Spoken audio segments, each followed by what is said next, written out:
হাদিসের জন্য, ইসলামের জন্য। কিন্তু কিছু নাস্তিক বেঈমানেরা এই সাধারণ মুসলমানদেরকে বিভিন্ন কায়দায় ইসলাম থেকে দূরে সরাতে চেয়েছিল, ইসলামকে বাংলার জমিন থেকে মুছতে চেয়েছিল, কোরআনের আওয়াজ বন্ধ করতে চেয়েছিল। আমরা বলতে চাই, এই যে শাহজালালের, শাহপরানের, এই বাংলাদেশের 56,000 বর্গ মাইলে কোন নাস্তিক বেঈমান যদি কোরআনের আওয়াজ বন্ধ করতে চায়, ওই সমস্ত নাস্তিক আর বেঈমানকে বাংলার পাক জমিনে আমরা থাকতে দিব না, দিব না, ঠিক কিনা?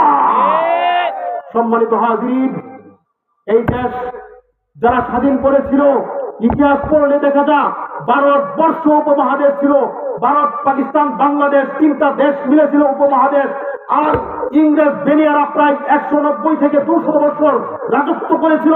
ওই সমস্ত লাল চামড়াওয়ালা কুত্তারা তারা ইসলামকে বিনষ্ট করতে চেয়েছিল।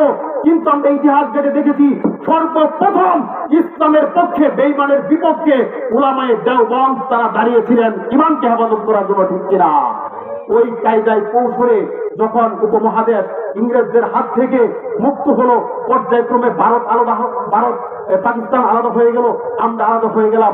আলাদা হওয়ার কারণ একটাই, আমরা মুসলমান কোরআন নিয়ে থাকতে চাই, হাদিস নিয়ে থাকতে চাই, ইসলাম নিয়ে থাকতে চাই, কোরআনের পক্ষে থাকতে চাই, নামাজের পক্ষে থাকতে চাই, আল্লাহর পক্ষে থাকতে চাই, রাসূলের পক্ষে থাকতে চাই। কেউ যদি আমাদেরকে কোরআনের পক্ষে থাকতে গেলে বাধা দিতে আসে, হাদিসের পক্ষে থাকতে গেলে বাধা দিতে আসে, কেউ যদি আমরা ইসলাম মানতে গেলে যদি বাধা দিতে আসে, তাহলে ওই সমস্ত নাস্তিক বেঈমানদেরকে বাংলার পাক জমিনে আমরা দেখতে চাই না, ঠিক কিনা?